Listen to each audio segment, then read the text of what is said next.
जय हिंद। कैसे हो सर और सैनियों? फौजी बन के ही रहेंगे, चाहे कितनी भी रातें जगना पड़े, चाहे कितने भी रातें जगना पड़े। मैं कहता हूं ना कि सक्सेस की सबसे बड़ी खास बात है कि वो मेहनत करने वालों पर फिदा हो जाती है, मेहनत करने वालों पर फिदा हो जाती है। चंद दिनों की बात है, चंद दिनों की बात है। रख बापू भरोसा, तेरा बेटा फौजी बन के आएगा और 100% बन के आएगा। अब हम जो बात कर रहे हैं आर्मी एग्जाम 17 अप्रैल की बात कर रहे हैं। बस ये जो मैं रणनीति बता रहा हूं, ये रणनीति देख लो भाई साहब, माइंड एकदम खतरनाक मोटिवेट हो जाओगे और 100% सिलेक्शन भी हो जाएगा, डर दूर भाग जाएगा।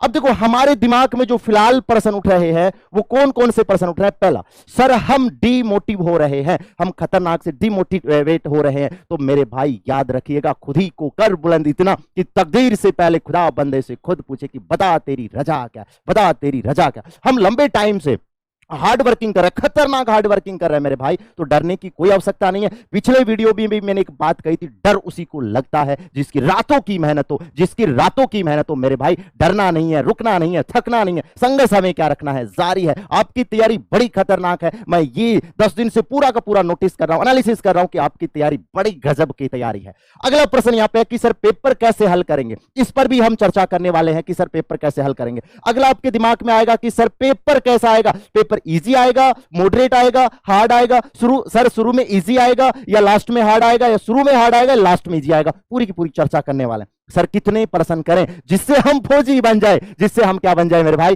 फौजी बन जाए। अगला है सर पहले कौन सा सब्जेक्ट करें, ये भी आपके दिमाग में प्रश्न बन रहा है। सर समय का ध्यान क्यों रखे, रखना पड़ेगा, वो भी हम बताएंगे क्यों रखना पड़ेगा। लेकिन ये गलती मत कर देना, ये गलती मत कर देना कि आंसर के टिक लगा दिया फिर क्या करना है। सर सेव एज का वहां पे ऑप्शन आएगा तो हमें क्या करना है, एक एक बात को आप ध्यान से सुनिए। अब की बार हमें फौजी बनना है। क्या बनना है? फौजी बनना है।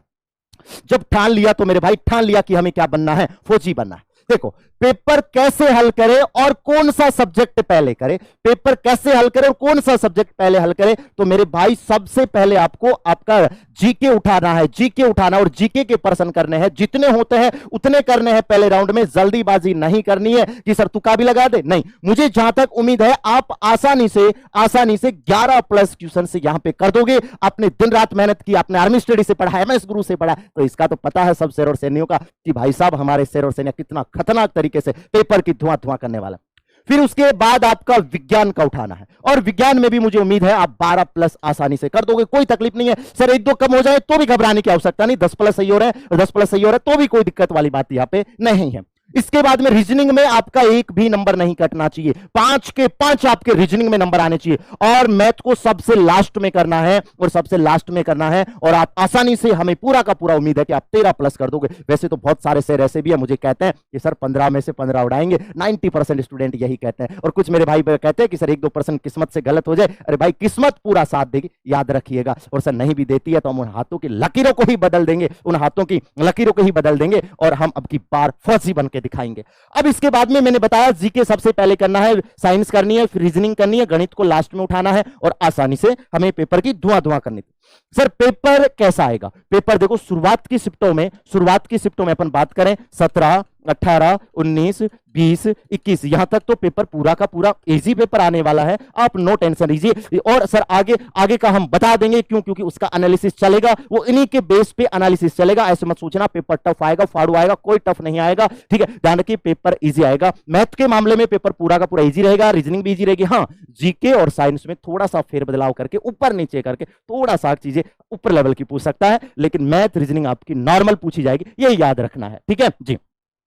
इसके बाद में सर कितने प्रश्न करें? देखो फिजिकल के लिए कट ऑफ तो कम जाएगी, जब आप फिजिकल के लिए आपको बुलाएंगे उसकी कट ऑफ तो बिल्कुल ही कम जाएगी। लेकिन सर आप तो हमें यह बता दीजिए कि हम फाइनल सेफ रहे, फाइनल तक हम सेफ रहे, कि सर हमें लास्ट तक कोई दिक्कत नहीं आए। तो मेरे भाई आपको फाइनल में तक सुरक्षित रहना है तो आपको 40+ क्वेश्चन करना ही होगा, 40+ क्वेश्चन करना ही होगा। जैसे आर्मी स्टडी से स्टूडेंट पढ़े हैं मेरे भाई, तो उनके 45+, 40+, 42+, 43+ टेस्ट में खतरनाक नंबर आ रहे हैं। तो आप भी, आपके पास 1-2 दिन का टाइम बचा है, बढ़िया रिवीजन कीजिए, नोट्सों को रिवीजन कीजिए, बार-बार रिवीजन कीजिए, और अपना स्कोर आप भी 40+ तक लेके जाइए, जिससे हम पेपर की धुआं कर सकते हैं, ठीक है। बोलो क्या? फिजिकल के लिए मेरिट कम जाएगी, लेकिन बाद में फिर आपकी गड़बड़ हो सकता है। फिजिकल में आपके 100 में से 100 नहीं आए तो फिर आए, गड़बड़ हो सकता है, ठीक है जी। समय का ध्यान रखना पड़ेगा मेरे भाई, समय का ध्यान रखना पड़ेगा। कभी आपने पहले जीके उठाया और जीके को उठाकर आपने ये सोचा कि सर मैं तो इसी में लगा देता हूं आधा घंटा। नहीं मेरे भाई, जितना जल्दी हो उतना जल्दी जीके को करना, जल्दी से जल्दी करना है भाई। जो क्वेश्चन आ रहा है फास्टली टिक लगा दो, जो नहीं आ रहा एक बार के लिए छोड़ दो, एक बार के लिए क्या कर दो छोड़ दो, फिर तुरंत किस पे आ जाओ, साइंस पे आ जाओ। जितना जल्दी हो सके उतना जल्दी कीजिए और फिर तुरंत किस पे आ जाओ, रीजनिंग पे, और फिर तुरंत आ जाओ मैथ पे। और इसके बाद में आपके पास टाइम बच गया, फिर आप कोई क्वेश्चन को आराम से सोचकर भी कर सकते हो। और मुझे उम्मीद है पूरा का पूरा, आप पे मुझे विश्वास है कि आप पहले राउंड में 40 प्लस कर दोगे। क्यों? क्योंकि आपसे ज्यादा मुझे विश्वास है आपकी मेहनत पे कि आप किस प्रकार से धुआं पेपर की करने वाले। इसके बाद में अपन बात करें कि सर एक ऑनलाइन एग्जाम में क्या होता है, ये थोड़ा सा ध्यान रखना, ये गलती मत करना। स्टूडेंट क्या करेगा मेरे फौजी भाई, भाभी फौजी भाई, ये क्या करेंगे, आंसर के टिक तो लगा देंगे लेकिन वो सेव एज करना भूल जाएंगे, सेव एज करना भूल जाएंगे। तो पहले जैसे आंसर आया, आंसर जैसे 4 ऑप्शन है, ये 4 ऑप्शन आएंगे। अब की बार खाने नहीं भरने पड़ेंगे भाई, अब की बार खाने खुने कुछ नहीं भरने पड़ेंगे। जैसे आपने टिक लगा दिया बी टिक लगाते यहां पे आएगा आपके पास सेव एज का ऑप्शन। सेव, बहुत सारे ऑप्शन आएंगे यहां पे, ठीक है, कि आप इसका आंसर कंफर्म करना चाहते हो तो सेव एज कर दो। आप इसको कंफ्यूज में रखना चाहते हो तो उसके लिए एक और आता है, वो कंफ्यूज के सिस्टम में भी रख सकते हो। आप बोलो नहीं मैं तो इसको बाद में करूंगा, तो वो भी टिक लगा सकते हो। लेकिन आप आंसर, आपका राइट आंसर, आपने कहा कि सर मैंने तो राइट आंसर है और मैं तो दोबारा इसको देखूंगा ही नहीं, तो मेरे भाई आपको सेव एज पे क्लिक करना पड़ेगा। सेव एज पे क्लिक कर दोगे, फिर आपका आंसर क्या हो जाएगा, सबमिट हो जाएगा। और नहीं किया तो फिर वो पर्सन खाली ही माना जाएगा, कुछ नहीं माना जाएगा। तो ये गलती नहीं करनी है मेरे भाई, ये ध्यान रखना है, ठीक है मेरे भाई। फिर से मैं एक ही लाइन कहना चाहूंगा कि क्यूट सा फेस तेरा, AK-47 तेरी स्टाइल, ये वक्त भी थम जाता है मेरे फौजी भाई जब तुम करते हो स्माइल, जब तुम करते हो स्माइल। आपकी तैयारी बहुत खतरनाक है, मैं टेस्टों में देख रहा हूं, आपकी मेहनत को देख रहा हूं। आप हर पर्सन को गोली की तरह उड़ा रहे हो। आपके सामने तो AK-47 भी फेल हो रही है कि सर उससे भी तेज आंसर आ रहे हैं, ये मैंने आपका देखा है। तो मेरे भाई डरना नहीं है, रुकना नहीं है, थकना नहीं है, संघर्ष हमें क्या रखना, जारी रखना। रख बापू भरोसा, तेरा बेटा फौजी बन के आएगा, फौजी बन के आएगा। जय हिंद, वंदे मातरम।